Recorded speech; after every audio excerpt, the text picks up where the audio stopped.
ایک صحابی تھے دہیہ کلبی رضی اللہ عنہ، بنو کلب قبیلے کے یہ امیر تھے، اور ان کی شکل میں حضرت جبریل علیہ السلام تشریف لاتے تھے۔ یہ نبی علیہ السلام کی خدمت میں حاضر ہوئے اسلام قبول کرنے کی نیت سے۔ اللہ کو اتنی خوشی ہوئی کہ اللہ نے جبریل علیہ السلام کو بھیجا کہ جا کر میرے محبوب کو اطلاع دے دو۔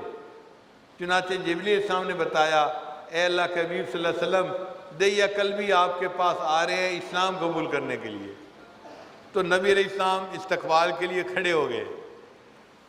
تھوڑی دیر بعد دہیہ کلبی آئے اور رو رہے تھے۔ نبی علیہ السلام نے پوچھا، رو کیوں رہے ہو؟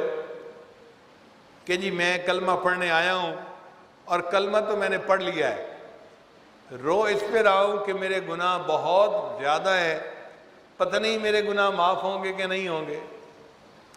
تو نبی علیہ السلام نے پوچھا، تیرے گناہ کیا ہیں؟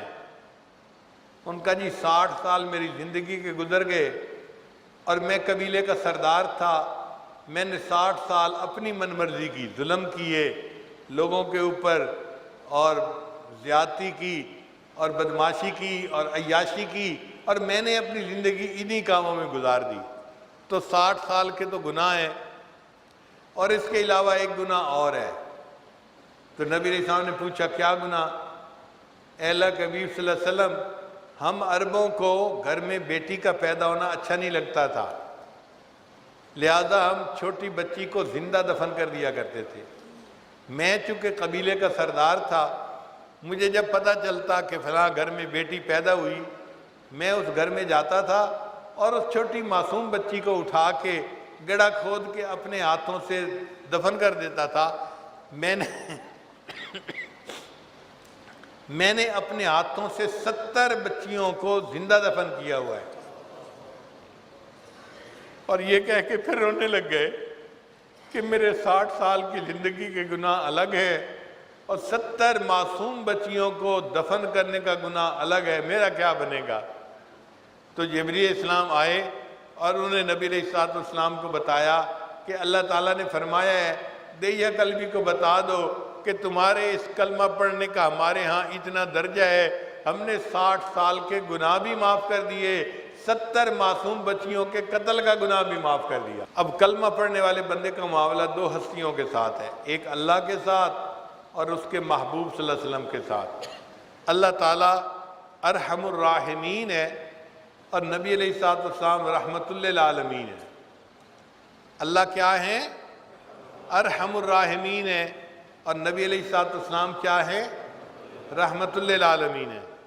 اس کو شاعر نے کہا، خدایا تو کریمی و رسول تو کریم، صد شکر کے ہستیم میں آنے دو کریم۔ اے اللہ، آپ بھی کریم ہیں اور آپ کے حبیب صلی اللہ علیہ وسلم بھی کریم ہیں، میرا 100 مرتبہ شکر ہے کہ میرا معاملہ 2 کریموں کے درمیان ہے۔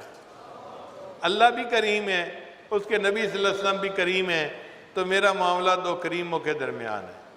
اس لیے یہ جو ہم کلمہ پڑھتے ہیں، یہ اللہ کو بہت پیارا، ہمارے پاس یہ بڑی نعمت ہے کہ ہم نے کلمہ پڑھا ہوا ہے۔ آج کے اس دجالی دور میں لوگوں کو کلمے کی اہمیت کا اندازہ نہیں ہوتا، ایمان کی اہمیت کا اندازہ نہیں ہوتا، معمولی باتوں پہ ایسے فکرے بول دیتے ہیں کہ ایمان ضائع ہو جاتا ہے۔ کبھی ایسی بات مت کریں، ہمیشہ شکر ادا کریں کہ اللہ آپ نے مجھے کلمہ پڑھنے کی توفیق عطا فرمائی، میں آپ سے راضی ہوں۔ رضیت باللہ ربا وبمحمد نبیّا وبالاسلام دینا۔ اے اللہ، میں اس بات پہ راضی ہوں، آپ میرے رب ہیں اور نبی علیہ السلام میرے رسول ہیں اور اسلام میرا دین ہے، میں اس بات پہ بڑا خوش ہوں اور بڑا راضی ہوں۔ اسی لیے اللہ تعالیٰ کی اپنے کلمہ گو بندوں کے اوپر رحمت بہت وسیع۔ اللہ فرماتے ہیں کہ قیامت کے دن میں اپنے بندوں پر بہت زیادہ رحم فرماؤں گا۔ وَكَانَ بِالْمُؤْمِنِينَ رَحِيمًا۔ اللہ تعالیٰ قیامت کے دن بندوں پر اتنا رحم فرمائیں گے، ایمان والوں پر، کہ بندوں کے وہم و گمان سے بھی زیادہ۔ حضرت قاری طیب رحمۃ اللہ نے لکھا ہے کہ اللہ تعالیٰ بندوں پر اتنا رحم فرمائیں گے کہ ایک وقت آئے گا کہ شیطان بدبخت بھی سر اٹھا کر دیکھے گا اگر اتنے بڑے بڑے گناہگاروں کو معاف کر دیا گیا تو شاید مجھے بھی معاف کر دیا جائے۔ اتنا اللہ اپنی رحمت کا اظہار فرمائیں گے۔